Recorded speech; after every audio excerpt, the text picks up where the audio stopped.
क्या आपके साथ कभी ऐसा हुआ है कि किसी छोटी सी बात ने आपका पूरा दिन खराब कर दिया हो? सड़क पर किसी ने आपकी गाड़ी के आगे कट मार दिया, ऑफिस में बॉस ने टेढ़ी नजर से देख लिया, या बस अचानक मौसम खराब हो गया और देखते ही देखते आपका मूड जमीन पर आ गिरता है।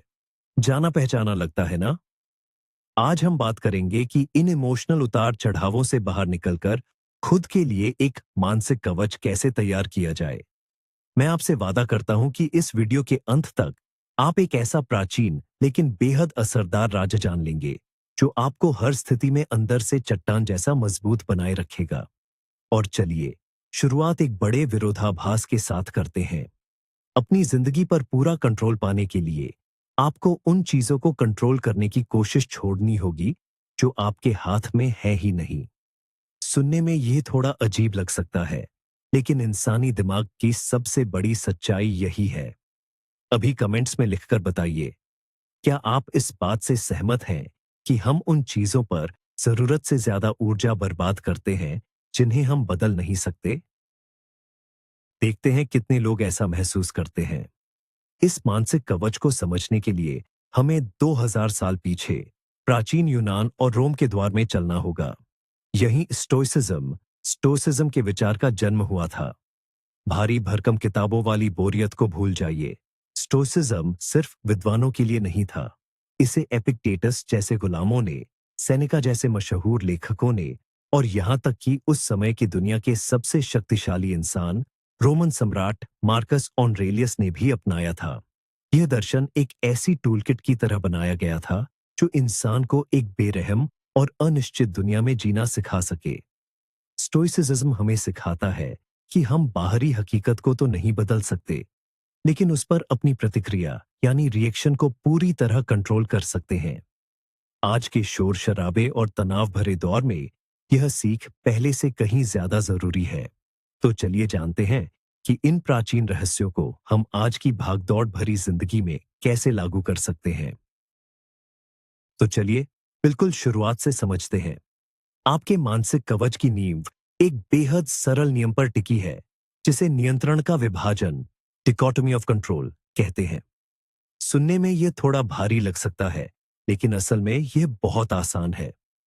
आपको बस अपनी पूरी दुनिया को दो हिस्सों में साफ साफ बांट लेना है। पहली कैटेगरी में वो चीजें आती हैं जो आपके बस में है, और दूसरी में वो जो आपके बस में नहीं है। आपके विचार, आपके फैसले, आपके शब्द और आपके काम, सिर्फ यही वो चीजें हैं जिन्हें आप कंट्रोल कर सकते हैं। बस इतना ही। मौसम, बाजार का उतार चढ़ाव, सड़क का जाम और सबसे जरूरी बात, दूसरे लोगों का व्यवहार, इन पर आपका कोई जोर नहीं है। एक मिसाल लीजिए। मान लीजिए आप भारी ट्रैफिक जाम में फंसे हैं और एक जरूरी मीटिंग के लिए देर हो रही है। अब आप चाहें तो स्टीयरिंग पर चिल्लाइए, जोर जोर से हॉर्न बजाए और अपना खून जलाए, लेकिन इससे जाम खत्म नहीं होगा। वहीं एक समझदार व्यक्ति इस स्थिति में या तो कोई ऑडियो बुक लगा लेगा या अपनी मीटिंग की तैयारी करेगा। यहां एक भ्रम को दूर करना बहुत जरूरी है। कई लोग सोचते हैं कि स्टोइक विचारधारा वाले लोग पत्थर दिल रोबोट की तरह होते हैं, जिन्हें अपने लक्ष्यों की परवाह नहीं होती। ये बिल्कुल गलत है। वे नतीजे की परवाह तो करते हैं, लेकिन अपनी पूरी ऊर्जा सिर्फ उन्हीं चीजों पर लगाते हैं जिन्हें वे सच में बदल सकते हैं। बाकी सब कुछ वे सहज भाव से स्वीकार कर लेते हैं। लेकिन इस स्वीकार भाव को असल जिंदगी में कैसे उतारा जाए, यही काम आता है हमारा दूसरा सबसे जरूरी नियम। कोई भी घटना अपने आप में आपको चोट नहीं पहुंचाती। आपको दुख पहुंचाता है उस घटना को देखने का आपका नजरिया। जरा सोचिए, अगर आपकी नौकरी चली जाए तो क्या होगा? अपने आप में यह घटना न्यूट्रल है। यह सिर्फ आपके रोजगार की स्थिति में एक बदलाव है। तकलीफ तब शुरू होती है जब आप खुद से कहते हैं कि यह एक बड़ी मुसीबत है, आप एक नाकाम इंसान हैं और अब सब कुछ खत्म हो गया है। लेकिन सोचिए, अगर आपकी जगह कोई और हो और वह इसे अपना खुद का काम शुरू करने का एक शानदार मौका मान ले। घटना एक ही है, लेकिन उससे पैदा होने वाले एहसास बिल्कुल अलग हैं। इसका एक बेहतरीन उदाहरण है आलोचना। अगर कोई आपको मूर्ख कहता है, तो वह महज हवा में गूंजते कुछ शब्द हैं। यह आप पर निर्भर करता है कि आप उस बात को सच मानकर दुखी होंगे या उसे अनसुना कर देंगे। अक्सर लोग समझते हैं कि हमें बस पॉजिटिव सोचना चाहिए और हर मुश्किल में मुस्कुराना चाहिए। लेकिन नहीं, स्टोइसिज्म हमें ऐसी बनावटी खुशी नहीं सिखाता। यह हमें चीजों को निष्पक्ष होकर देखना सिखाता है। किसी भी घटना से भावनाओं का रंग हटाकर सिर्फ हकीकत को देखिए। आप पाएंगे कि समस्या उतनी बड़ी और डरावनी नहीं है जितना आपके मन ने उसे बना दिया था। जीवन की किसी भी चुनौती के लिए खुद को तैयार रखने के लिए प्राचीन स्टोइक दार्शनिक एक बहुत ही दिलचस्प तकनीक का इस्तेमाल करते थे। इसे नेगेटिव विजुअलाइजेशन कहा जाता है। इसका सीधा सा मतलब है समय समय पर सबसे बुरे हालातों की कल्पना करना। मान लीजिए आप अपनी मनपसंद छुट्टियों पर जाने वाले हैं। अब जरा सोचिए कि आपकी फ्लाइट कैंसिल हो गई है, आपका सामान खो गया है और होटल में कोई कमरा भी खाली नहीं बचा। सवाल उठता है कि भला कोई ऐसा क्यों सोचेगा? यह अपना मूड खराब करने के लिए नहीं, बल्कि एक मेंटल रिहर्सल है। जब आप अपने मन में इन मुश्किलों का सामना पहले ही कर लेते हैं, तो असल जिंदगी में मुसीबत आने पर आप घबराते नहीं हैं। आपके पास एक योजना तैयार होती है। ठीक इसी तरह, अगर आप पहले से यह सोच लें कि सारी जमा पूंजी खो जाने पर आप कैसे रहेंगे, तो आपके मन की गहरी बेचैनी खत्म हो जाती है। यहां एक आम गलतफहमी को दूर करना जरूरी है। अक्सर लोग समझते हैं कि स्टोइक्स निराशावादी होते हैं, जो हमेशा बुरा होने का इंतजार करते हैं। पर हकीकत में यह तकनीक हमें शुक्रगुजार होना सिखाती है। जब आपको यह एहसास होता है कि सब कुछ एक पल में छिन सकता है, तब आप अपनी मौजूदा चीजों की सही मायने में कद्र करना शुरू करते हैं। फिर चाहे वह नल से आने वाला गर्म पानी हो, अपनों की सेहत हो या सामने रखा सादा भोजन, आप हर छोटी चीज का आनंद ऐसे लेते हैं मानो आप उसे आखिरी बार देख रहे हों। आपके मानसिक कवच को और मजबूत बनाने वाला एक अहम हिस्सा है अपनी नियति से प्रेम। लातिन भाषा में इसे अमोर फाती कहा जाता है। यह सिर्फ मुश्किलों को बर्दाश्त करना नहीं है, बल्कि यह चाहना है कि जो कुछ भी हो रहा है वो बिल्कुल वैसे ही हो जैसे हो रहा है। सुनने में यह एक बड़ी चुनौती जैसा लगता है ना? कल्पना कीजिए कि आप एक बहुत जरूरी इंटरव्यू के लिए जा रहे हैं और अचानक आपकी गाड़ी का टायर पंचर हो जाए। एक आम आदमी अपनी किस्मत और पूरी दुनिया को कोसने लगेगा, लेकिन अमोर फाती का पालन करने वाला इंसान खुद से कहेगा कि यह तो बेहतरीन है। वह इसे अपनी सूझबूझ को आजमाने, अपने धैर्य को परखने या शायद आगे होने वाले किसी बड़े हादसे से बचने का एक मौका मानेगा। वह इस मुश्किल को अपने चरित्र को निखारने के लिए ईंधन की तरह इस्तेमाल करता है। आखिरकार आग तभी और तेज होती है जब उसमें लकड़ियां डाली जाती हैं। एक गलत फहमी यह है कि नियति से प्रेम करने का मतलब है सुस्त पड़ी दी एज जाना या बस लहरों के साथ बहना। यह बिल्कुल गलत है। आप अपने लक्ष्य को पाने के लिए अपनी पूरी ताकत लगा देते हैं, लेकिन अगर कुदरत आपके रास्ते में मुश्किलें खड़ी करती है, तो आप सिर्फ उनका सामना ही नहीं करते, बल्कि आप तहे दिल से खुश होते हैं कि आपको यही चुनौतियां मिली, कुछ और नहीं। यही वह नजरिया है जो आपको अटूट और अजय बनाता है।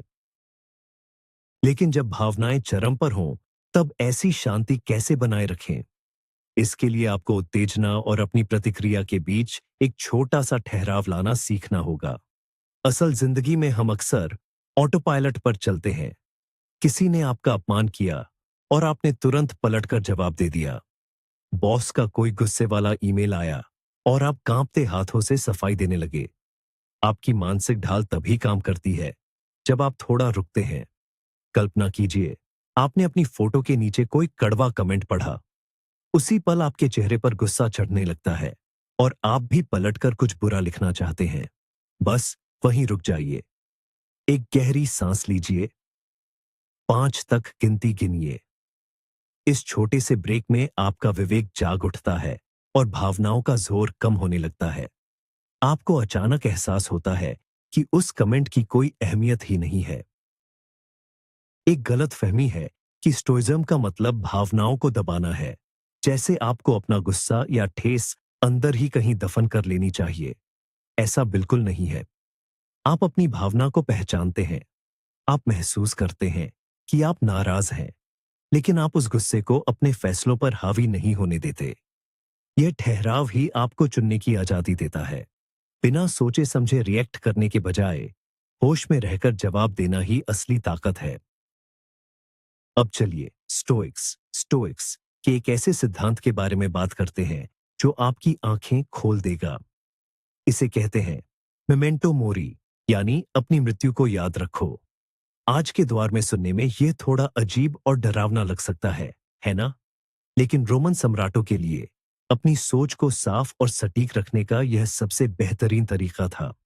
अपनी मौत को याद करना कोई उदासी की बात नहीं है। असल में यह एक ऐसा फिल्टर है जो आपकी जिंदगी से फालतू की बातों और बेमतलब की चिंताओं को बाहर निकाल देता है। जरा सोचिए, हम सोशल मीडिया पर घंटों स्क्रॉल करने, इंटरनेट पर अनजान लोगों से बहस करने या पुराने दोस्तों से सालों तक नाराजगी पालने में कितना वक्त बर्बाद करते हैं। अब कल्पना कीजिए कि आपके पास जीने के लिए सिर्फ एक हफ्ता बचा है। क्या तब भी आप अपना कीमती समय इन फालतू कामों में गंवाएंगे? जाहिर है, बिल्कुल नहीं। इस सिद्धांत को लेकर सबसे बड़ी गलतफहमी यह है कि मौत के बारे में सोचने से जिंदगी का मकसद खत्म हो जाता है, जबकि हकीकत इसके बिल्कुल उलट है। यह एहसास कि हमारा समय सीमित है, आपके हर एक दिन को बेहद कीमती बना देता है। जब आप यह याद रखते हैं कि आप किसी भी पल इस दुनिया को अलविदा कह सकते हैं, तब आप अपने सपनों को कल पर टालना बंद कर देते हैं और सही मायने में अभी को जीना शुरू करते हैं। अपने मन को अडिग बनाने के लिए आपको चीजों को निष्पक्ष रूप से देखने की कला सीखनी होगी। अक्सर हम हकीकत को अपने डर और चिंताओं के रंग में रंग देते हैं। हम चीजों को वैसा नहीं देख पाते जैसी वे असल में हैं, बल्कि हम उन पर अपनी धारणाओं की परतें चढ़ा देते हैं। मिसाल के तौर पर मान लीजिए आपके बहुत सारे पैसे डूब गए और आप खुद से कहते हैं कि आपकी जिंदगी बर्बाद हो गई। लेकिन अगर गहराई से देखें तो क्या वाकई ऐसा है? आपकी जिंदगी खत्म नहीं हुई है। आपका दिल अब भी धड़क रहा है, आपके पास हाथ पैर हैं और सबसे बढ़कर सोचने समझने की शक्ति है। असल में आपने बस बैंक बैलेंस के कुछ नंबर या कागज के कुछ रंगीन टुकड़े खोए हैं। इसके अलावा बाकी सब आपके दिमाग द्वारा रचा गया एक ड्रामा है। मार्कस ऑरेलियस का मानना था कि हमें कीमती चीजों को उनकी असलियत में देखना चाहिए। एक महंगी शराब सिर्फ सड़ा हुआ अंगूर का रस है। एक आलीशान कार बस पहियों पर टिका लोहे का एक ढांचा है। लोग सोचते हैं कि ऐसा नजरिया रखने से जिंदगी बेरंग हो जाएगी और आप एक रोबोट बन जाएंगे। लेकिन सच तो यह है कि यही नजरिया आपको चीजों के लालच और दूसरों की राय की गुलामी से आजाद करता है। जब आप दिखावे के पीछे छिपी असलियत को देख लेते हैं, तो फिर कोई भी आपकी भावनाओं के साथ खिलवाड़ नहीं कर सकता। चेतना के विस्तार की अगली तकनीक है ऊपर से देखना, यानी टू व्यू फ्रॉम अबव। जब हम किसी समस्या के घेरे में होते हैं, तो हमें लगता है जैसे दुनिया का अंत हो गया है। मिसाल के तौर पर किसी जरूरी डेट से ठीक पहले आपकी सफेद शर्ट पर कॉफी गिर जाए, तो आपको लगेगा कि सब कुछ बर्बाद हो गया। अपनी मेंटल शील्ड को एक्टिव करने के लिए खुद को मानसिक रूप से अपने शरीर से ऊपर उठता हुआ महसूस करें। कल्पना कीजिए कि आप बहुत ऊंचाई से अपने शहर को देख रहे हैं। देखिए कि कैसे करोड़ों लोग अपनी अपनी उलझनों में फंसे हैं। कोई जन्म ले रहा है, कोई दुनिया छोड़ रहा है, तो कोई लाखों का नुकसान झेल रहा है। अब और ऊपर उठिए, पूरी पृथ्वी को देखिए और फिर इस अनंत ब्रह्मांड को। ब्रह्मांड की इस विशालता के सामने आपकी शर्ट पर लगा वो कॉफी का दाग कोई मायने नहीं रखता। यह अभ्यास आपकी घबराहट को तुरंत शांत कर देता है। कुछ लोग सोचते हैं कि इतना बड़ा नजरिया हमें अपनों के प्रति पत्थर दिल या बेरुखा बना देता है। उन्हें लगता है कि अगर गैलेक्सी के सामने कुछ भी अहम नहीं है, तो किसी से प्यार करने का क्या फायदा। लेकिन यह एक बड़ी गलतफहमी है। ऊपर से देखने का मकसद प्यार या दोस्ती की अहमियत कम करना नहीं है। इसका मकसद सिर्फ आपकी बेवजह की चिंताओं और अहंकार को छोटा करना है, ताकि आपके मन में उन चीजों के लिए जगह बन सके जो जिंदगी में वाकई मायने रखती हैं। अपने मन के इर्द गिर्द एक सुरक्षा कवच बनाना आपको एक ऐसी मानसिक शक्ति देता है जिसे महान दार्शनिक भीतरी किला कहते थे। यह आपके मन की गहराई में बसा एक ऐसा सुरक्षित स्थान है जहां आपकी अनुमति के बिना कोई भी प्रवेश नहीं कर सकता। कल्पना कीजिए कि सबके सामने आपकी आलोचना की जा रही है और आपको नीचा दिखाने की कोशिश हो रही है। अगर आपके पास वह भीतरी किला नहीं है, तो आप खुद को बिल्कुल निहत्था और असुरक्षित महसूस करेंगे। तब लोगों की बातें आपको सीधे चोट पहुंचाती हैं। लेकिन अगर आपने वह किला तैयार कर लिया है, तो आप बस उसकी ऊंची दीवारों के पीछे शरण ले लेते हैं। आप उस मीनार से चिल्लाने वाले व्यक्ति को देखते हैं और महसूस करते हैं कि उसके शब्द आपके आत्मविश्वास की पत्थर की दीवारों से टकराकर बेअसर हो रहे हैं। आपका आत्मसम्मान उस किले के भीतर पूरी तरह सुरक्षित है और इसकी चाबियां सिर्फ और सिर्फ आपके पास हैं। अक्सर लोग इस भ्रम में रहते हैं कि मानसिक रूप से सख्त होना एक जन्मजात गुण है। उन्हें लगता है कि कुछ लोग स्वभाव से ही संवेदनशील होते हैं, जबकि कुछ टर्मिनेटर की तरह अभेद्य पैदा होते हैं। पर असलियत यह है कि यह भीतरी किला हर दिन एक एक ईंट जोड़ ढककर बनाया जाता है। हर बार जब आप बुरा न मानने का फैसला करते हैं, हर बार जब आप पलटकर जवाब देने से पहले एक छोटा सा विराम लेते हैं, तो आप अपनी दीवार में एक नया पत्थर जो दाच रहे होते हैं। यह एक ऐसा कौशल है जिसे न केवल सीखा जा सकता है, बल्कि इसका निरंतर अभ्यास किया जाना चाहिए। तो सवाल यह है कि इस हुनर को अपनी आदत कैसे बनाया जाए। रोमन सम्राट मार्कस ऑरेलियस का सबसे बड़ा राज था उनकी दार्शनिक डायरी। वे हर शाम बैठकर अपने विचारों को लिखते, अपने कामों का विश्लेषण करते और अपनी भावनाओं को गहराई से समझते थे। ये कोई खरीदारी की लिस्ट या मौसम का हाल नहीं था, बल्कि उनके मानसिक स्वास्थ्य का एक कड़ीदड़िया ऑडिट था। मान लीजिए, आज आपने कॉफी शॉप में बरिस्ता पर अपना गुस्सा निकाल दिया। शाम को जब आप अपनी डायरी खोलते हैं, तो खुद से ईमानदारी से पूछते हैं कि आपने ऐसा क्यों किया।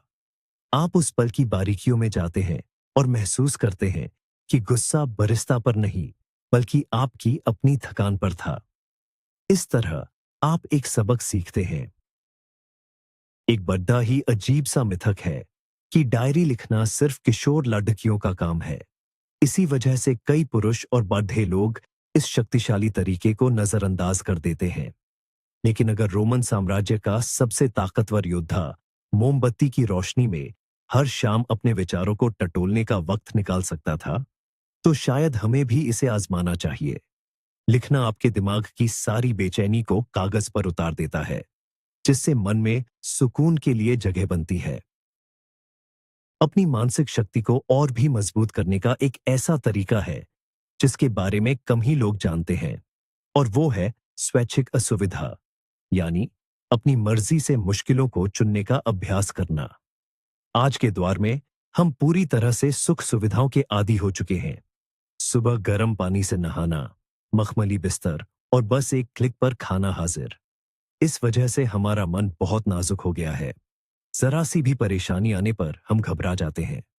प्राचीन स्टोइक दार्शनिकों की सलाह थी कि हमें जानबूझकर खुद के लिए थोड़ी मुश्किलें पैदा करनी चाहिए, जैसे सुबह सुबह एकदम ठंडे पानी से नहाना या फिर भूख का एहसास करने के लिए एक वक्त का खाना छोड़ देना। कभी कभी हल्की ठंड में सिर्फ एक पतली जैकेट पहनकर बाहर टहलना। आखिर इसकी जरूरत क्या है?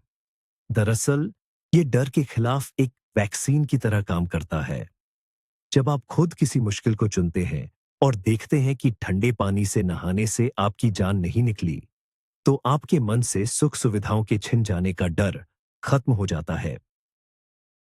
अक्सर लोग यह गलत फहमी पाल लेते हैं कि स्टोइक लोग सुख सुविधाओं से नफरत करते थे। यह सच नहीं है। मशहूर दार्शनिक सेनेका अपने समय के सबसे अमीर लोगों में से एक थे। असल मकसद धन दौलत या आराम को छोड़ना नहीं है, बल्कि उन पर निर्भर न होना है। आप अपने नरम बिस्तर का आनंद तो लें, लेकिन आपके अंदर इतना हौसला होना चाहिए कि जरूरत पड़ने पर आप जमीन पर भी चैन की नींद सो सकें। स्टोइक जीवन दर्शन का एक बहुत ही महत्वपूर्ण सिद्धांत है, नतीजों के बजाय अपनी मेहनत और प्रक्रिया पर ध्यान देना। इसे समझाने के लिए स्टोइक्स एक धनुर्धर यानी तीरंदाज का उदाहरण देते हैं। कल्पना कीजिए कि आप एक निशाना साध रहे हैं। आप सबसे अच्छा धनुष चुन सकते हैं, सालों तक कड़ा अभ्यास कर सकते हैं, प्रत्यंचा को पूरी सटीकता से खींच सकते हैं और एक बेहतरीन शॉट लगा सकते हैं। ये सब पूरी तरह आपके नियंत्रण में है। लेकिन जैसे ही तीर कमान से छूटता है, उस पर आपका कोई बस नहीं रहता। हवा का एक अचानक झोंका उसे रास्ते से भटका सकता है, या कोई जानवर अचानक निशाने के सामने आ सकता है। आज की जिंदगी में इसका सीधा सा मतलब यह है। मान लीजिए आप ऑफिस में कोई बड़ा प्रोजेक्ट शुरू कर रहे हैं या अपना खुद का बिजनेस खोल रहे हैं। आपको अपनी तरफ से पूरी जान लगा देनी चाहिए, अपना 200% देना चाहिए। लेकिन आपको इस सच को भी पहले ही स्वीकार कर लेना चाहिए कि बाजार के हालात या किसी बाहरी संकट की वजह से वह प्रोजेक्ट फेल भी हो सकता है। अपनी काबिलियत का अंदाजा अपनी मेहनत से लगाइए, न कि इस बात से कि आपको अंत में इनाम क्या मिला। अक्सर लोग इस गलत फहमी में रहते हैं कि ऐसा नजरिया रखने से इंसान की महत्वाकांक्षा खत्म हो जाती है। उन्हें लगता है कि अगर जीत पर ही ध्यान नहीं होगा तो कोई कुछ हासिल कैसे करेगा।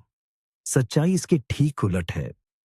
जब आप नतीजे की बहुत ज्यादा चिंता करना छोड़ देते हैं, तो असफलता का वह डर भी खत्म हो जाता है जो आपके हाथ पांव फुला देता है। यही मानसिक आजादी आपको और भी ज्यादा साहस और दृढ़ता के साथ काम करने की ताकत देती है। जिंदगी की राह न भटकने के लिए स्टोइक्स एक आदर्श रोल मॉडल चुनने की सलाह देते थे। वे इसे स्टोइक आदर्श या स्टोइक सेज कहते थे। यह एक ऐसे आदर्श इंसान की कल्पना है जो हर स्थिति में सही और नेक काम करता है। आपके मन में भी ऐसा ही एक काल्पनिक मार्गदर्शक, वर्चुअल मेंटोर होना चाहिए। जब भी आप किसी मुश्किल चुनाव के सामने हो, तो खुद से बस एक सवाल पूछें, मेरी जगह अगर सैनिका होते तो वे क्या करते? या फिर किसी ऐसे व्यक्ति के बारे में सोचें जिसका आप दिल से सम्मान करते हैं। कल्पना कीजिए कि आप डाइट पर हैं और आधी रात को आपका मन केक का एक बड़ा टुकड़ा खाने का कर रहा है। ऐसे में अपने उस आंतरिक गुरु से पूछें कि वे क्या करते। यकीन मानिए, जवाब अपने आप मिल जाएगा। ये छोटा सा ठहराव और अपने आदर्श को याद करना आपको जल्दबाजी में गलत फैसले लेने से बचा लेता है।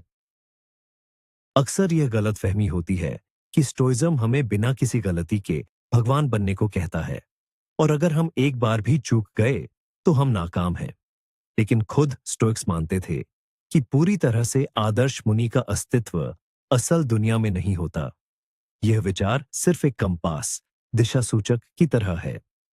याद रखिए, कंपास खुद मंजिल नहीं होता, वह बस आपको सही दिशा दिखाता है। आपका मकसद रातों रात परफेक्ट बनना नहीं है, बल्कि हर दिन सही दिशा में एक छोटा सा कदम बढ़ाना है। अब एक ऐसे विषय पर बात करते हैं जो हम सभी को परेशान करता है। उन लोगों से कैसे निपटे जिन्हें झेलना लगभग नामुमकिन हो। मेंटल शील्ड या अपनी मानसिक ढाल मजबूत करने का सबसे बढ़ा तरीका है दूसरों को वैसे ही स्वीकार करना जैसे वे वास्तव में हैं। महान सम्राट मार्कस ऑरेलियस अपने दिन की शुरुआत खुद को यह याद दिलाकर करते थे कि आज उनकी मुलाकात मूर्ख, ईर्ष्यालु, घमंडी और कड़ीडी डावे लोगों से होगी। उन्होंने ऐसा इसलिए नहीं किया कि वे अपनी सुबह खराब करना चाहते थे, बल्कि इसलिए ताकि वे अपनी उम्मीदों को हकीकत के साथ तालमेल में रख सकें। मान लीजिए आप किसी पारिवारिक डिनर पर जा रहे हैं जहां आपका कोई टॉक्सिक रिश्तेदार आने वाला है। अगर आप ये उम्मीद करेंगे कि आज वह अचानक से बहुत दयालु और समझदार बन जाएगा, तो अंत में आपको सिर्फ दुख और निराशा ही मिलेगी। लेकिन अगर आप पहले से ही जानते हैं कि वह कुछ न कुछ चुभने वाली बात कहेगा, तो उसकी बातें आपको परेशान नहीं करेंगी। आखिर आप किसी कुत्ते के भौंकने पर बुरा थोड़े ही मानते हैं, वह तो उसकी फितरत है। अक्सर लोग यह गलत समझते हैं कि स्वीकार करने का मतलब है दूसरों को अपने ऊपर हावी होने देना या अपना अपमान सहना। ऐसा बिल्कुल नहीं है। आप अपनी सीमाएं तय कर सकते हैं, टॉक्सिक लोगों से नाता तोड़ डाच सकते हैं और अपने हक के लिए खड़ेबे हो सकते हैं। फर्क बस इतना है कि अब आप यह सब पूरे धैर्य और शांति के साथ करते हैं, बिना किसी मानसिक उथल-पुथल के, और इस उम्मीद को छोड़ डाच कर कि आप किसी वयस्क व्यक्ति को बदल पाएंगे। स्टोइसिज्म का एक बहुत ही मशहूर सिद्धांत है, जो आपके रास्ते की रुकावट है, वही आपका रास्ता बन जाती है। यानी बाधा ही रास्ता है। यह सोचने के नजरिए में एक बहुत बड़ा बदलाव है। अक्सर जब अचानक कुछ गलत हो जाता है और हमारे प्लान बिगड़ने लगते हैं, तो हमें गुस्सा आता है। लेकिन सोचिए, अगर आप उस रुकावट को अपने व्यक्तित्व को तराशने का एक मौका मान लें, तो मान लीजिए आपके पैर में चोट लग गई और अब आप कई महीनों तक अपना पसंदीदा खेल नहीं खेल सकते। यह सुनकर बहुत बुरा लगता है, लेकिन एक स्टोइक इंसान इस समय का फायदा उठाएगा। वह खुद से कहेगा कि अब उसके पास उन किताबों को पढ़ने या कोई नई भाषा सीखने का वक्त है, जिनके लिए वह पहले समय नहीं निकाल पा रहा था। उस रुकावट ने उसे एक नई दिशा में बढ़ने के लिए प्रेरित किया। आज के दौर में इस सोच की आलोचना करना और इसे टॉक्सिक पॉजिटिविटी कहना काफी आम हो गया है। लोगों को लगता है कि स्टोइक्स दुख में भी जबरदस्ती खुश रहने की बात करते हैं, पर सच ये नहीं है। दुख तो दुख ही रहेगा और दर्द भी दर्द ही रहेगा। असल बात यह है कि जो हो चुका है उसे आप बदल नहीं सकते, तो फिर अपनी ऊर्जा शिकायत करने में क्यों गंवानी। उसी ऊर्जा का इस्तेमाल किसी भी बुरी स्थिति से कुछ न कुछ बेहतर हासिल करने में करें। अपनी जिंदगी पर काबू पाने का यही सबसे शानदार तरीका है। हम अक्सर एक ऐसी अहम बात भूल जाते हैं जो हमें अंदर से मजबूत बनाती है। इसे कहते हैं सिंपथिया। सिंपथिया यानी यह गहरा एहसास कि हम सभी इंसान एक दूसरे से जुड़े हुए हैं। स्टोइक विचारकों का मानना था कि हम सब एक ही विशाल शरीर का हिस्सा हैं, ठीक वैसे ही जैसे एक छत्ते में मधुमक्खियां होती हैं। जो पूरे छत्ते के लिए बुरा है, वो मधुमक्खी के लिए भी बुरा है। यह सोच हमें विनाशकारी अहंकार और स्वार्थ से बचाती है। कल्पना कीजिए कि सड़क पर किसी अजनबी का सामान गिर गया है और आप उसे समेटने में उसकी मदद कर रहे हैं। आप ऐसा इसलिए नहीं कर रहे कि वो आपको शुक्रिया कहेगा या आपके कर्म अच्छे होंगे। आप यह इसीलिए कर रहे हैं क्योंकि दूसरे की मदद करके आप असल में उसी दुनिया में व्यवस्था बनाए रख रहे हैं जिसमें आप खुद रहते हैं।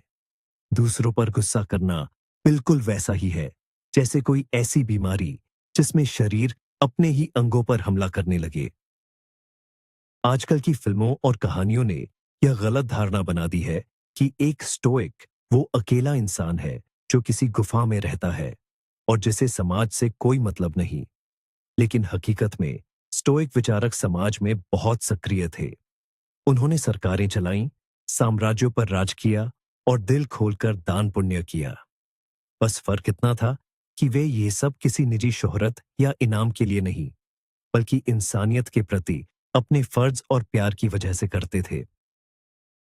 गुस्सा एक ऐसी भावना है जिसे काबू में करने के लिए स्टोइक विचारकों ने सबसे ज्यादा जोर दिया है।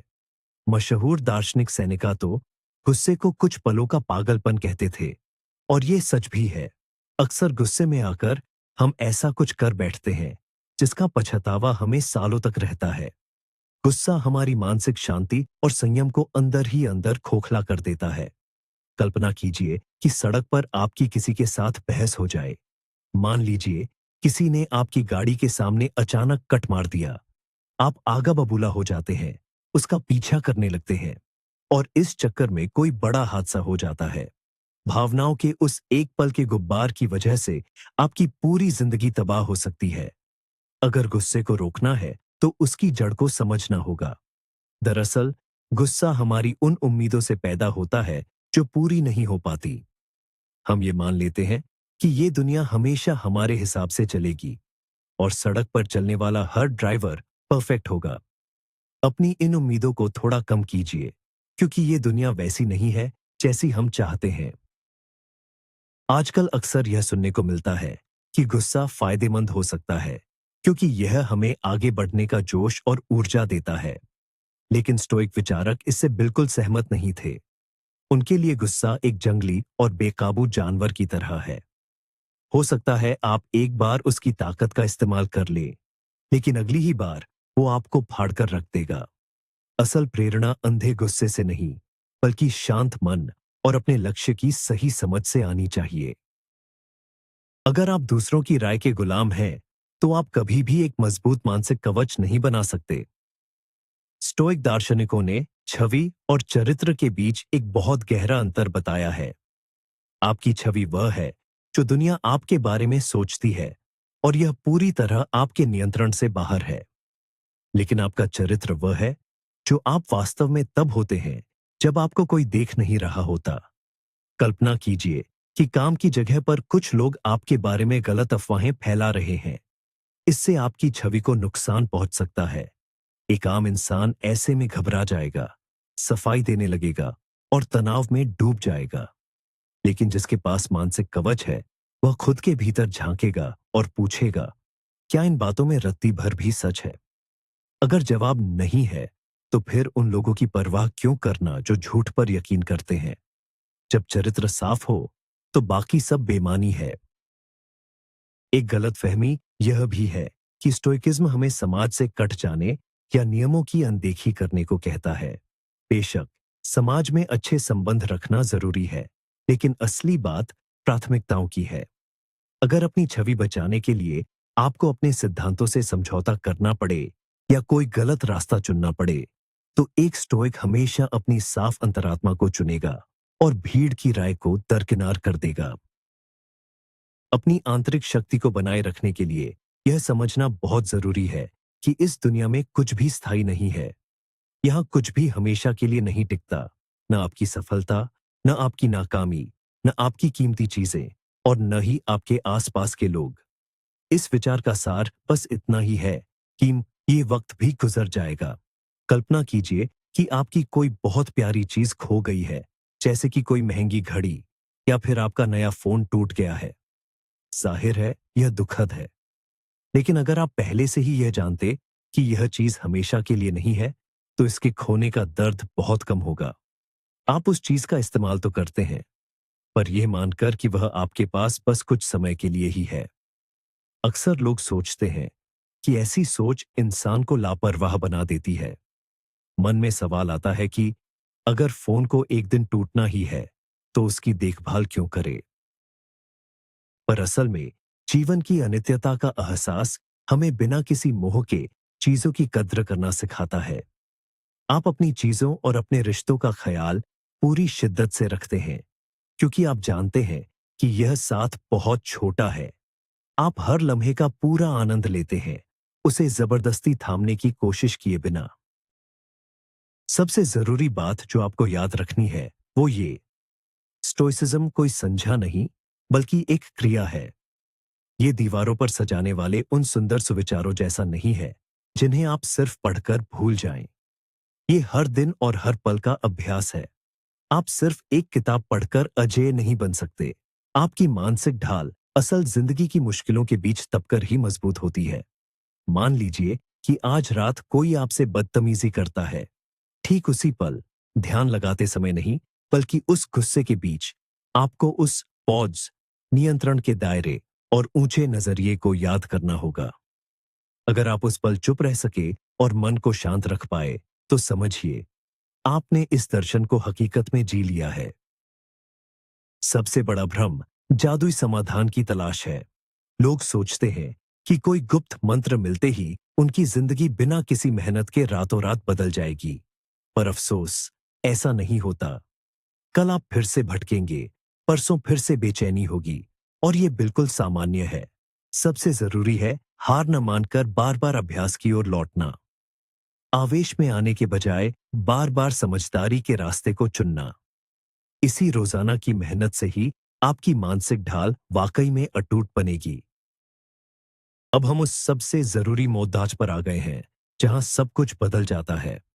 सवाल यह है कि आखिर ये मानसिक कवच हमें देता क्या है? पूरी दुनिया में सच्ची और मुकम्मल आजादी सिर्फ एक ही जगह है, आपके अपने दिमाग के अंदर। है ना कमाल की बात? आप अपने बॉस को सैलरी बढ़ाने के लिए मजबूर नहीं कर सकते, न ही ट्रैफिक जाम या खराब मौसम को रोक सकते हैं। आप हर किसी को खुद से प्यार करने के लिए भी राजी नहीं कर सकते। ये दुनिया ऐसी ही रहेगी, अस्त व्यस्त, बेमतलब और अनिश्चित। लेकिन खुश रहने के लिए आपको दुनिया को बदलने की जरूरत नहीं है। आपको बस उस नजरिए को बदलना है जिससे आप दुनिया को देखते हैं।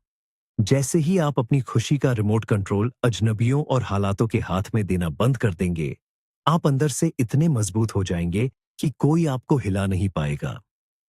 अंत में बस इतना याद रखें, जो आपके हाथ में है उस पर ध्यान दें। प्रतिक्रिया देने से पहले एक पल रुके, मुश्किलों से घबराएं नहीं और हर रोज अपने अंदर एक मजबूत किला बनाएं। अंत तक साथ रहने के लिए बहुत बहुत शुक्रिया। अगर इस वीडियो ने आपको सोचने पर मजबूर किया है, तो अपनी अंदरूनी शक्ति को हमारे साथ और मजबूत करने के लिए चैनल को सब्सक्राइब जरूर करें। वीडियो को लाइक करें, इससे हमें आगे बढ़ने में बहुत मदद मिलती है। और कमेंट्स में हमें बताएं, इनमें से कौन सा तरीका आप कल सुबह से आजमाने वाले हैं।